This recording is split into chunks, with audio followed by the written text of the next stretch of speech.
I also, I thought I'd sort of make three basic points.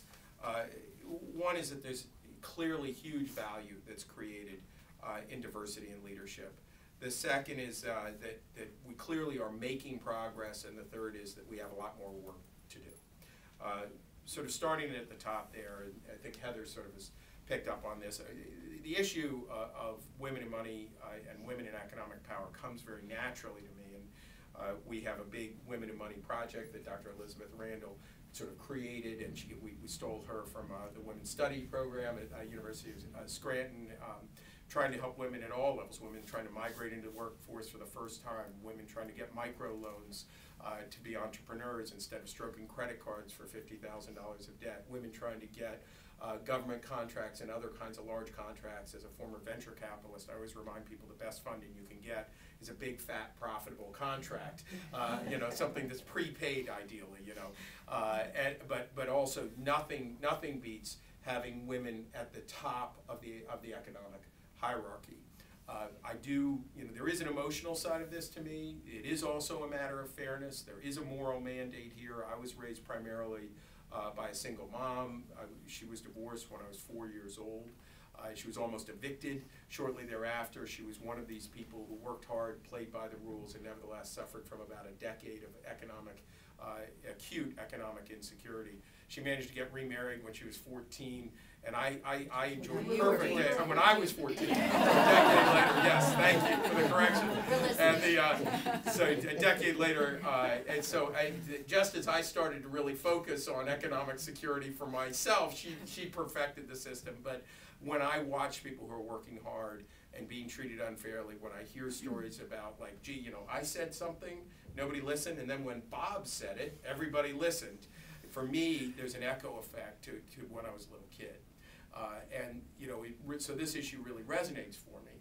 And it resonates intuitively when I think about smart women asking the tough questions, smart women doing the real work, smart women not bluffing when they're saying, I read it.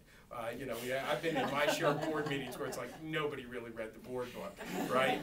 So this issue really means a lot to me intuitively, and I think there's a moral mandate. When people are doing more than half the work and getting less than 10% of the economic wealth created, that's a problem. I understand that.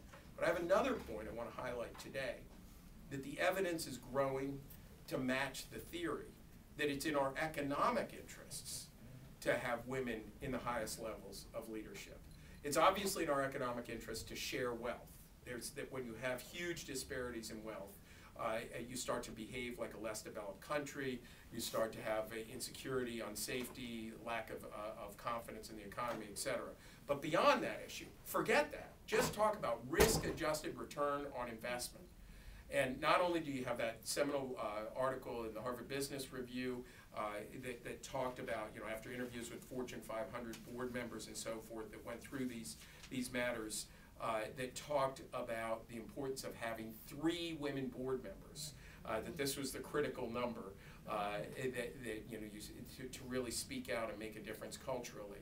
But then you had that great work done by Catalyst that took a look and said, we have a 34% better return on investment to shareholders in the companies that have the highest levels of women in diverse women representation in Fortune 500 companies versus the Fortune 500 companies with the lowest representation of women. And it makes sense. It matches that intuitive theory that you'll get a diversity of points of view, you'll get more tough questions, you'll get more detailed follow-up, you'll get more collaborative leadership. So we have theory and evidence matching that those of us who are fiduciaries, certainly elected fiduciaries, have a financial responsibility as well as a moral mandate to follow up on this issue. So again, it was an honor to work with Heather on this. The progress is substantial but insufficient when we take a look at this issue. When you take a look at the climbing numbers in this region, especially since 2006, you know, I'm certainly pleased by that increase in representation, but it's nowhere near the 40 to 60% that we'd love to see. And Michael Smith on my staff was pointing out this morning that 17 of the Fortune 50 companies highlighted have 2 women board members. So 17 are just one win away from meeting that magical 3. So that's one thing we think would be another step in terms of doing more A second step in that is what we as institutional investors can do, and Heather was kind of foreshadow that. We've been doing a lot of work as what's sort of thought of as shareholder activists. So you have a lot of shareholders who say, look, I have nothing to do with running the company, I just own a piece of it, hit my knees and pray, right? And then there are others who say, wow, I own a fairly substantial fraction of this company, let me try to exercise some power, let me check on what's going on. As a former private equity investor, that latter role comes a little more naturally to me because I used to own larger chunks of companies, and the sort of skepticism in the wake of what happened in 2001, what happened at every stage of my career, in '87, in the '90s, in 2001, and of course in 2008, it seemed that we needed constructive skepticism out there. So we saddled up and said we wanted to be shareholder activists. We worked with our firm, our representative on proxy votes, Glass Lewis. Just to give you a feeling for the numbers here, roughly 1 in 7 times we challenge management.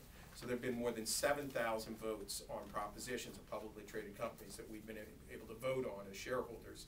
And in more than 1,100 cases, we have disagreed with management, usually challenging on either worker safety or diversity issues, saying that this is not in the interest. And it's the 1-year anniversary, roughly, now of the Massey Energy catastrophe, where we had real deaths, real bad practices around worker safety, and we were part of that movement to change that. Now we're revising our proxy rules, and just to highlight 2 points, not to get in too much into the weeds, but as it relates to these 2 issues, our revisions will do 2 things. We're going to sponsor and support shareholder resolutions that seek a greater representation of women on corporate boards, and we're going to move up the value chain to do what I like to think of as our version of the Rooney Rule, which some of you may know from the NFL. We're encouraging amending board nominating committee charters to ensure that female candidates are routinely sought in board searches. And I think that mandate to say, you better be bringing somebody forward to be interviewed, and then getting into the conversation that 3 is a magical number. Don't give me this token 1. Don't give the token 1 a partner or a playmate or somebody where where we can have 10 to 2 votes or 9 to 2 votes. Give me that critical mass of 3 and getting that into the conversation and getting it both into the nominating conversation, and we will run votes on this matter. We are also reaching out to other treasurers. I met over the weekend with a very impressive treasurer up in Massachusetts, Steve Grossman, very substantial, affluent, successful business leader up in Massachusetts, former head of APAC, for example, and grew his company many times over, was a Baker Scholar at Harvard, which those of us who've pedaled our way through there, it's hard to be a Baker Scholar, put it that way. And he did very impressive guy, and he said he was appalled when he took over. We were focused on this issue to see that only 11% of the publicly traded companies in Massachusetts had a significant board representation by women. Only 11% of the board members were women, and that it was a lower percentage that were anywhere near the 3. And I highlighted the HBS article to him. So we're working a way to get other treasurers, other institutional investors to obsess with us on this. And finally, a big part of making the difference is to continue the conversation.